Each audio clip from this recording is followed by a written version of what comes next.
Біз бүгін сіздің балаңызға қатысты жасалуы мүмкін ғаламтордағы алаяқтық түрлерін қарастырамыз. Алаяқтар ойын түрінде жеке деректерді жинақтайтын зиянды бағдарламаларды таратуы мүмкін. Ойындарды тек бағдарламалардың ресми дүкендеріне ғана орнатыңыз.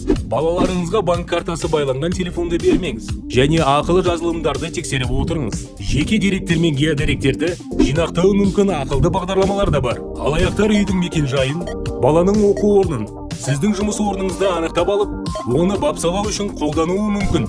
Бағдарламаларды орнатқан кезде мұқият болыңыздар және телефон баптауларында геолокацияға рұқсатты тексеріп отырыңыз. Алаяқтар ойындарда және әлеуметтік желілерде баламын деп алдауы мүмкін. Сенімге кіріп алып, олар балаларды ата-аналарының банк картасын түсіруге немесе басқа жеке деректерді беруге көндіруі мүмкін.